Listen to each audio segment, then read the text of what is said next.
ಶ್ರೀ ನಳಿನೀಸ್ ಅಂತ, ಹೋಟೆಲ್ ಶ್ರೀ ನಳಿನೀಸ್ ಅಂತ ಗೌರವ್ ಪಕ್ಕದಲ್ಲಿದೆ.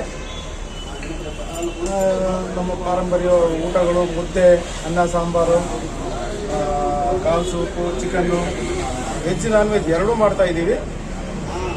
ನಮ್ಮ ಪಾರಂಪರ್ಯ ಊಟ ಮಾಡ್ತಾ ಇದ್ದೀವಿ. ಎಷ್ಟು ವರ್ಷದಿಂದ ಮಾಡ್ತಾ ಇದ್ದೀರಾ ಸರ್? ಸುಮಾರು ಒಂದು 12 ವರ್ಷದಿಂದ ಮಾಡ್ತಾ ಇದ್ದೀವಿ. ಎಷ್ಟು ಬ್ರಾಂಚ್ಗಳಿದೆ? ನಮ್ದು 3 ಬ್ರಾಂಚ್ ಇದೆ. ಏನ್ ವೆರೈಟೀಸ್ ಐಟಮ್? ಮಲ್ಲೇಶ್ವರಂ. ನಮ್ದು ಸ್ಪೆಷಲ್ ಐಟಮ್ ಏನಂತ ಹೇಳಿದ್ರೆ ಸ್ಟೀಮ್ ಬಿರಿಯಾನಿ ಅಂತ ಮಾಡ್ತಾ ಇದ್ದೀವಿ. ಯಾರು ಇದ್ರೊಳಗೆ ಬೆಂಗಳೂರಲ್ಲಿ ಮಾಡ್ತಾ ಇಲ್ಲ, ನಾವು ಮಾಡ್ತಾ ಇದ್ದೀವಿ. ತುಂಬಾ ಚೆನ್ನಾಗಿದೆ, ಟ್ರೈ ಮಾಡಿ. ನಾವಿವತ್ತು ನವರಂಗಲ್ಲಿದ್ದೇವೆ. ಬೆಂಗಳೂರಿನ ನವರಂಗ್ ಥಿಯೇಟರ್ ಬಳಿ Shri Nalini's hotel, veg and non veg.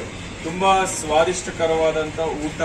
So ಇಲ್ಲಿ ನಮ್ಮೊಟ್ಟಿಗೆ ಈ ಒಂದು ಭಟ್ರಾಗಿರ್ಬೋದು, ಈ ಮಾಲೀಕರು ಇಬ್ರು ಒಂದು ಸಹ ನೇತೃತ್ವದಲ್ಲಿ ಈ ಒಂದು 3 ಮಳಿಗೆ ಇದೆ ಬೆಂಗಳೂರಲ್ಲಿ. ಸೊ ಶೇಷಾರಿಪುರಂ ಆಗಿರ್ಬೋದು, ಮಲ್ಲೇಶ್ವರಂ, ಶೇಷಾರಿಪುರಂ, ನವರಂಗು 3 ಶಾಖೆಗಳು ತುಂಬಾ ಮುಂಚೂಣಿ ಯಶಸ್ವಿಯಾಗಿ ನಡೀತಿದೆ ಅಂತಾನೆ ಹೇಳ್ಬೋದು. ಬಿರಿಯಾನಿ ವಿಶೇಷವಾಗಿ ಒಂದು ದೊನ್ನೆ ಬಿರಿಯಾನಿ ಏನಂತ ಸ್ಟೀಮ್ ಅಲ್ಲಿ ಮಾಡಿರುವಂತ ಒಂದು ಬಾಳೆ ಎಲೆಯಲ್ಲಿ ಕೊಡುವಂತ ಒಂದು ಒಳ್ಳೆ ಸ್ವಾದಿಷ್ಟಕರವಾದಂತ ಒಂದು ಬಿರಿಯಾನಿ ಅಂತಾನೆ ಹೇಳ್ಬೋದು. ಸೊ ಕಬಾಬ್ ಆಗಿರ್ಬೋದು, ಬೋಟಿ, ಚಿಕನ್, ಮಟನ್ ಐಟಮ್ಸ್ ಅಲ್ಲಿ ನಿಮಗೆ ತಲೆ ಮಾಂಸ, ಕೈಮಾ ಮತ್ತೆ ಕಾಲ್ ಸೂಪಿಂದ ಹಿಡಿದು ಎಲ್ಲ ವೆರೈಟೀಸ್ ಆಫ್ ಐಟಮ್ಸ್ ಸಿಗುತ್ತೆ. ನೀವು ಬಂದು ಭೇಟಿ ನೀಡಿ. ಇನ್ನೂ ಬಂದಿಲ್ಲ ಅಂದ್ರೆ ಕೂಡಲೇ ಈ ಒಂದು ವಿಡಿಯೋನ ನೋಡಿ, ಶೇರ್ ಮಾಡಿ, ಸಬ್ಸ್ಕ್ರೈಬ್ ಮಾಡಿ.